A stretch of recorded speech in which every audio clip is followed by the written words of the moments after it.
రమణులు తల్లికే మోక్షం ఎందుకు ఇయ్యవలెను? రమణుల యొక్క తల్లి వృద్ధాప్యంలో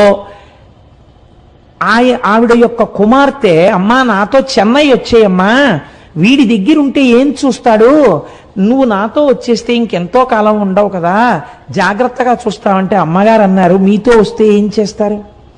ఓ పరుపు మీద పడుకోబెడతారు, జాగ్రత్తగా చూస్తారు. నా ప్రాణోత్క్రమణం అయితే ఏం చేస్తారు? కొన్ని కోట్ల జన్మల నుంచి ఏం చేశారో అదే చేస్తారు. మీరు నన్ను తీసుకెళ్లి దహిస్తారు.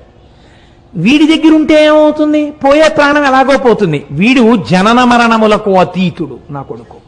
వాడు జ్ఞాని కాబట్టి వాడు నేను చచ్చిపోయిన తర్వాత నా శరీరాన్ని తన 2 చేతులతో పైకెత్తుతాడు. మీ దగ్గర ఉంటే వాడు ఎత్తాడు, వాడు రాడు తిరువణ్ణామలై వదిలి. వాడు పైకెత్తి వాడు కాల్చడు. ఈ శరీరాన్ని పట్టుకెళ్ళి